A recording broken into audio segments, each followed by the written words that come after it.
Assalamualaikum warahmatullahi wabarakatuh.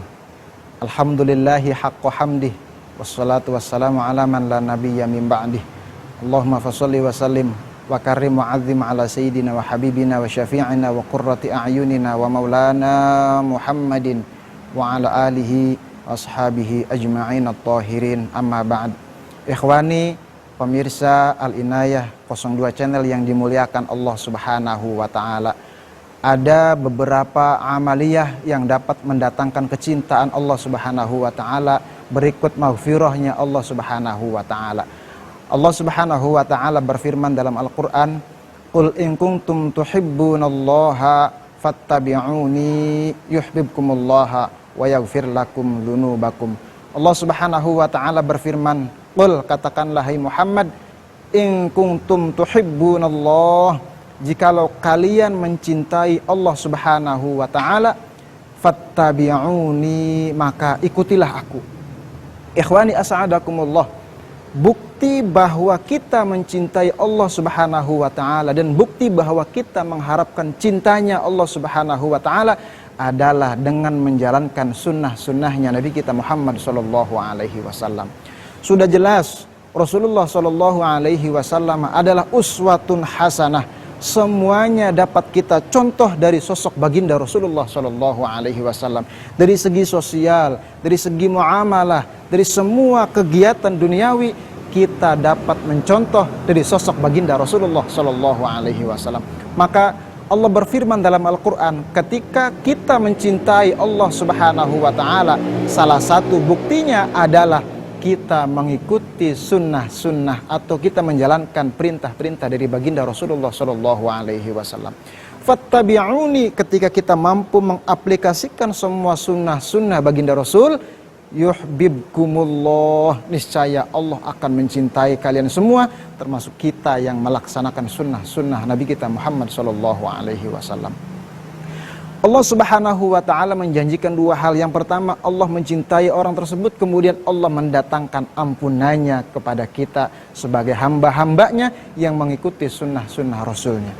Ikhwani as'adakumullah, di dalam kita menjalankan perintah-perintah Allah dan Rasulnya, ini salah satu kita merawat, kita mengaplikasikan warisan daripada baginda Rasulullah Shallallahu Alaihi Wasallam. Karena begitu Rasulullah Shallallahu Alaihi Wasallam menjelang wafat, salah satu warisan yang ditinggalkan oleh beliau adalah sunnahnya.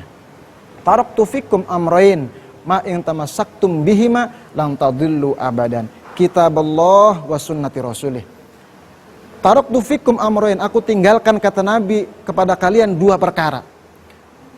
Ma'ing tamasaktum bihima, ketika kalian berpegang teguh terhadap keduanya, lan tadillu abadan, kita tidak akan tersesat selamanya. Apa itu? Kitaballah wa sunnati rasulih, Al-Quran dan sunnah-sunnah nabinya. Al-Quran sudah jelas, kitab suci yang patut kita imani, kitab suci yang harus kita aplikasikan isinya di kehidupan kita sehari-hari. Berikut sunnah-sunnah Nabi kita Muhammad Sallallahu Alaihi Wasallam. Hadis-hadis Nabi yang berisikan tentang amar ma'ruf nahi mungkar, tentang ibadah, tentang toharoh dan lain sebagainya. Itu semua patut kita pelajari, kemudian kita aplikasikan dalam kehidupan kita sehari-hari. Sehingga ketika kita dapat mengikuti ajaran Nabi kita Muhammad Sallallahu Alaihi Wasallam, Allah mencintai kita, Allah mengampuni dosa-dosa kita. Karena seperti yang tadi saya bilang, bukti bahwa kita cinta kepada Allah, bukti bahwa kita ingin dicintai Allah Subhanahu Wa Taala, maka kita harus mengikuti sunnah Nabi kita Muhammad Sallallahu Alaihi Wasallam. Dari mana kita tahu? Kita harus mempelajari semua akhlak-akhlak Nabi kita, mempelajari semua hadis-hadis Nabi dari berbagai macam sumber. Sehingga ketika kita ingin beramaliyah solehah mengikuti jejak Rasulullah Shallallahu Alaihi Wasallam, tidak dikatakan salah dalam beribadah, salah dalam bermuamalah, salah dalam segala hal, karena sumber yang kita lakukan, sumber yang kita pelajari dari sumber yang salah.